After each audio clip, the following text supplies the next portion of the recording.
there was a case of maybe some frustration on our part where we thought we had a good conversation and we thought that there was something to do, and then there was nothing coming back from the prospect. And so after maybe that first month, we just either got lazy, didn't think it was a real opportunity at the time or something like that, and we didn't really fully lean in to building out our relationships with the rest of the organizational chart.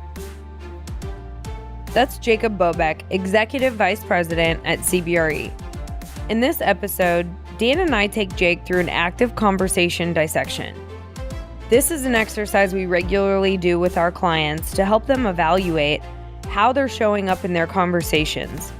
Through this process, we'll uncover how to respond when you're getting surface-level answers to your questions, and why talking to the right person is key in helping your prospect debate change.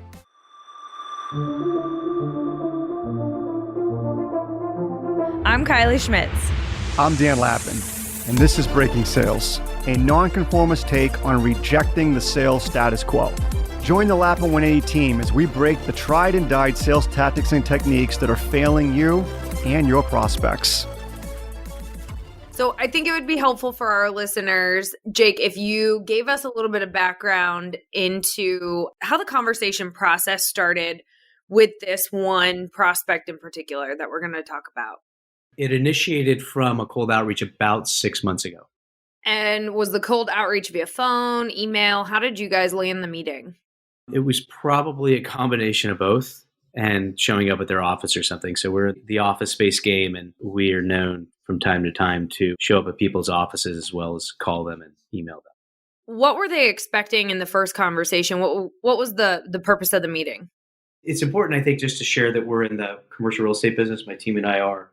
And so there's just been a tremendous amount of uncertainty and people trying to figure out how they're going to work and use their office space in the future. So the outreach was on that. In our particular market, there's just been a lot of intellectual property to share with some of those matters. And so the prospect was very interested in hearing from us about some just specific real estate sort of things. So the initial meeting was with an executive level and a director level person, both from the prospect side, and it took place on Zoom. And we had probably about an hour long conversation with them, answering, a lot of their questions, us asking them some questions to really understand, if and how we could help. And so that lasted for about an hour. So you get into this conversation. What was their demeanor? Well, I think it was a demeanor of curiosity, asking us a lot of questions about what they should be doing. So they were super engaged, thoughtful, and, clearly trying to gain better knowledge of some of our subject matter to take back and report to their team. Was there a specific decision that they were evaluating making, or was this more so a consultative conversation where they were looking to glean insights from industry experts like yourselves? I think the latter. I think they were looking for really subject matter expertise. There wasn't an immediate decision point that they had any urgency around. So the decision point was probably about 12 months out from when our initial conversation was. So again, it was more fact finding and understanding things more than a real, interview at that time. So from that conversation, what did you all decide to do as a next step? At the end of the meeting, they wanted a proposal for some services from us that were more subject matter requests for information. And it was workplace information, right, of how they would work different and potentially run a hybrid, what we call hybrid in our business, which is part remote work, part in-person work. And that has a dramatic effect on someone's office space because they can use less office space, right? So they were looking at subject matter for how to work differently and then how to reduce costs. And when they asked for the proposal, what happened next? So we had, what we thought was a good meeting. They asked for a proposal. We sent them a proposal, and then nothing happened for 120 days, right? So it was this, prospect telling us they needed all this stuff to help them go back to their office space, and they were really engaged in it, and they wanted to, really lean in and look at executing. And then nothing happened for 3 or 4 months. Okay, so let's take a pause right there. Jake, anything else in the process that you would have done differently looking at this situation from hindsight? So if you fast forward, we were not hired on this particular assignment. And so if you look back at that 4-month period, we were delegated talking to, the second chair, the lieutenant person. And as we politely tried to keep, our touches up with them over that 4-month period where they weren't really communicative with us, we got into the habit of talking to that second chairperson and only that second chairperson. We didn't follow up with the higher executive person, nor did we take the time to really try and get to know anybody else on their staff. And so I think there was a case of maybe some frustration on our part where we thought we had a good conversation and we thought that there was something to do.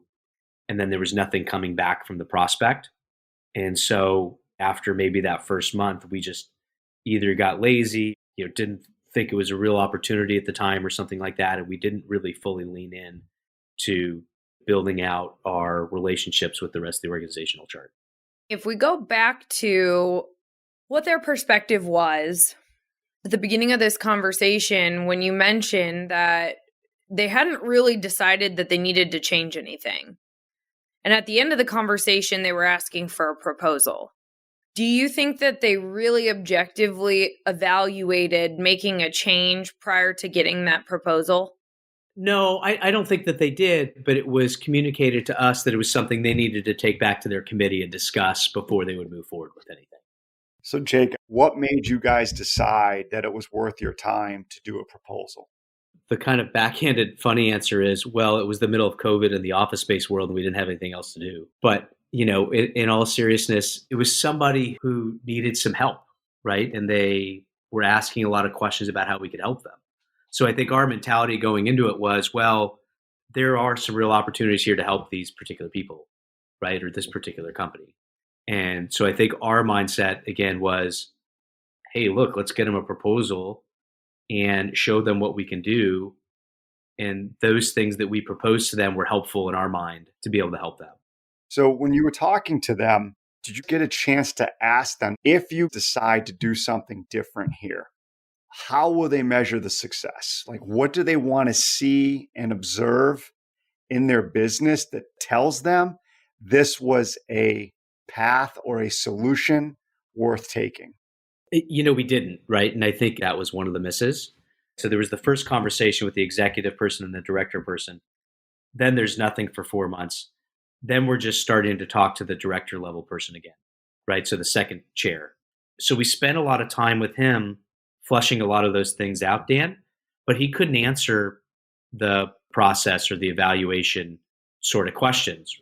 He was very focused on getting as much information as he could from us, giving us some tactical things that they had talked about amongst their committee, but he couldn't really give us any strategic answers to those sort of questions. When he couldn't give you those answers, what was going on in your head? What was your gut telling you? Well, I think my gut was telling me that we weren't talking to a decision maker person.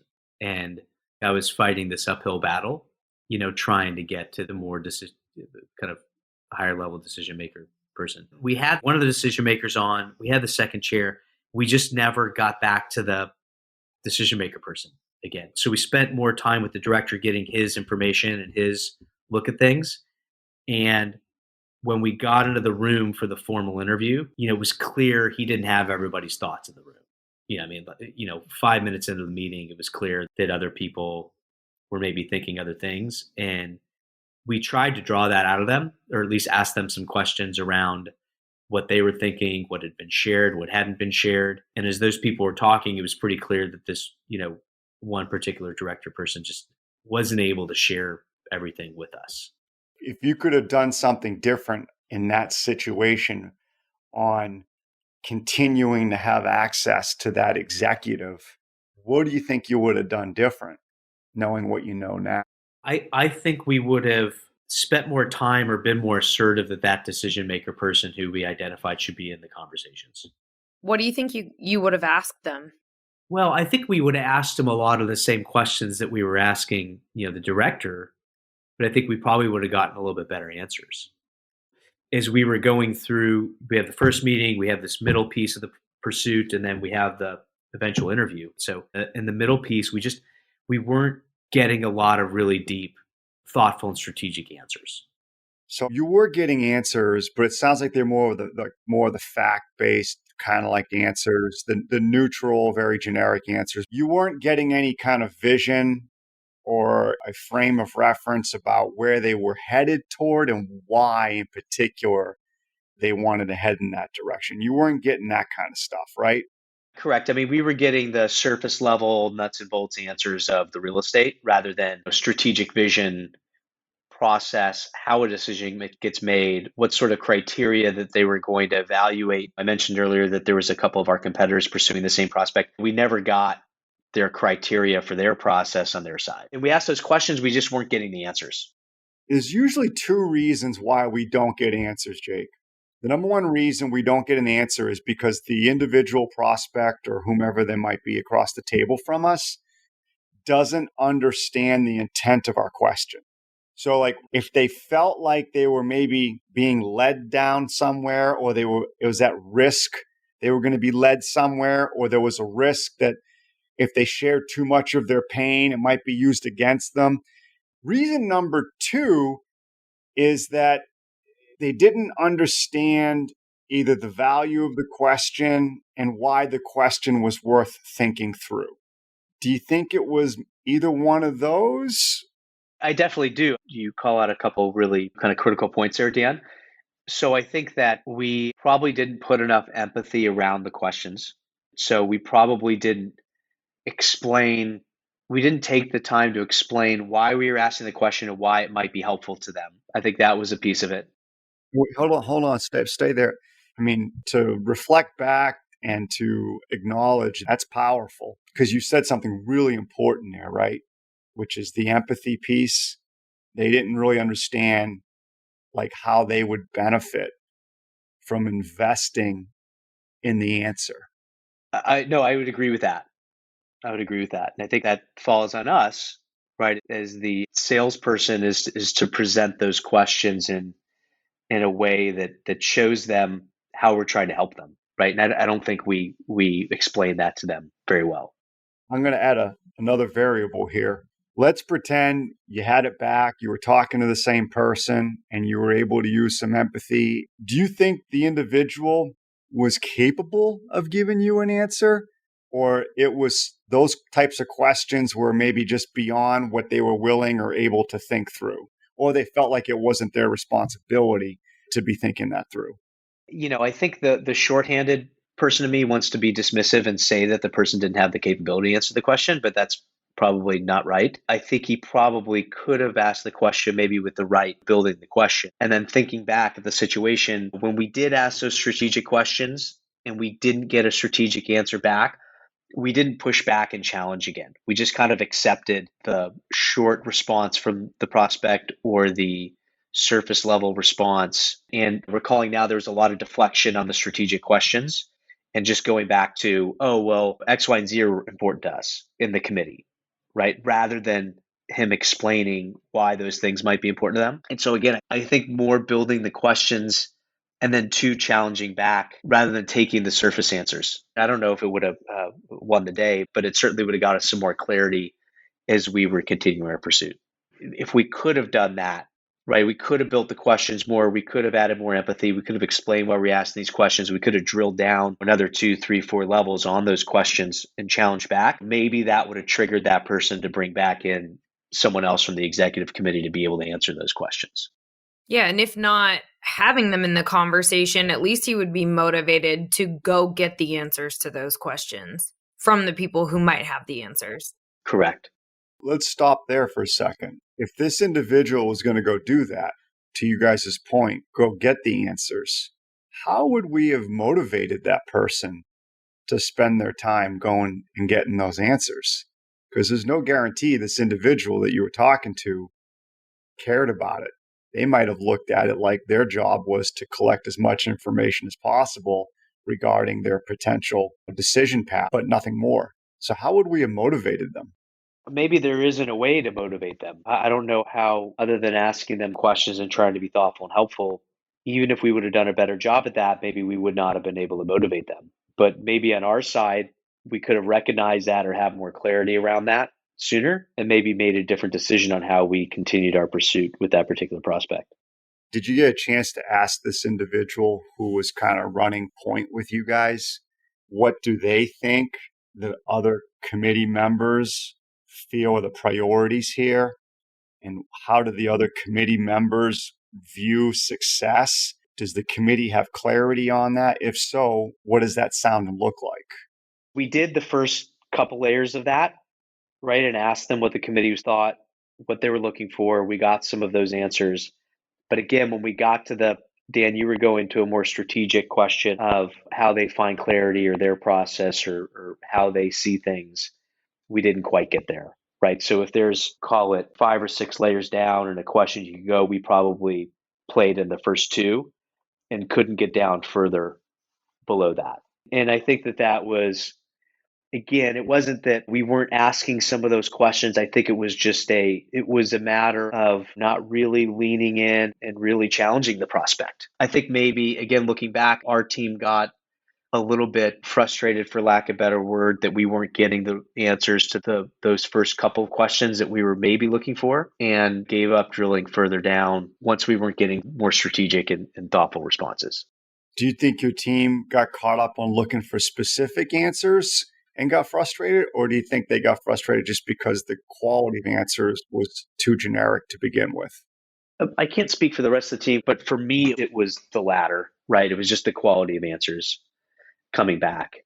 And look, it takes a lot of time to really drill down and slow these prospects down and be thoughtful and find clarity. One issue that I find myself having is sometimes I'm a little quick to get frustrated and not spend the time that's needed to spend the time when we have them. I mean, these meetings take a lot of time and a lot of effort just to get the initial meeting, right? And I think that's why I get so frustrated sometimes with these losses. If we spend so much time, we have an opportunity.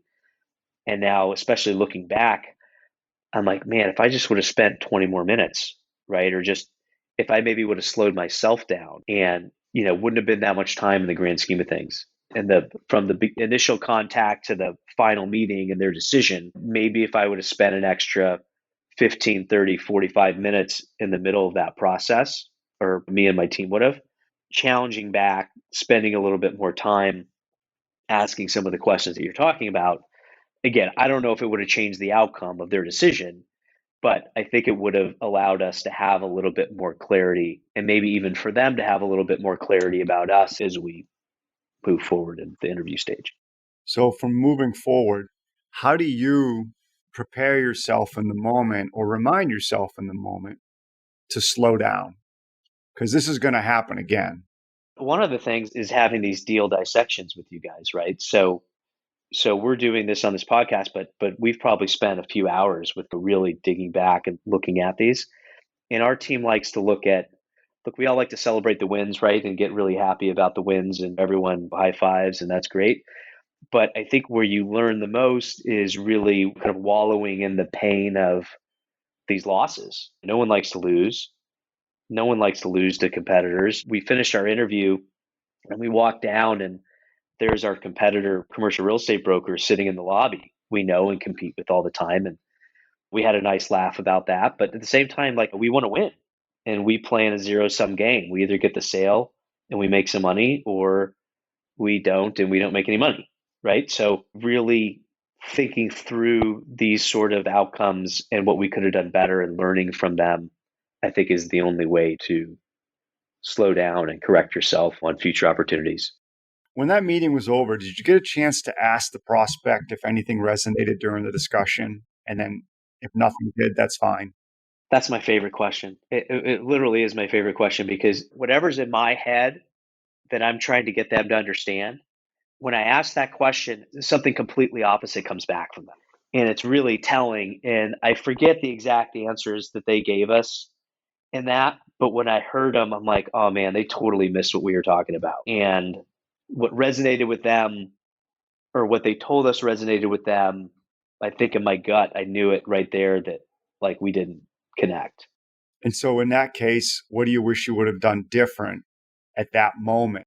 You could always call it out, right? And say, hey guys, look, I'm getting this feeling that maybe some of the things that we talked through and went through maybe didn't connect, or just be maybe vulnerable right? And say, if I get it, those things are good, but what about maybe X, Y, and Z that we talked about? Or just in a vulnerable state, say, hey, look, I think we missed a connection here. Can we maybe rewind the tape a little bit and talk through a couple of other things? And I think I hadn't thought about that question, but again, just looking back, what I'm feeling now is we didn't take the time to challenge back or to call some things out or to be vulnerable. And again, if we could have done that, I don't know if it would have changed the result, but I think I'd be sitting here telling you we did everything we could rather than we probably didn't. Thanks for listening to Breaking Sales. If you want to get engaged with us outside of this podcast, be sure to go to our website, lappin180.com. That's LAPPIN180.com. And there you'll find information on upcoming workshops, different events we're doing throughout the United States, ways to engage with us on social media, as well as a form where you can suggest topics or guests for the podcast. We want to hear from you, so don't be shy. Kiley out. All right. Do we have another episode?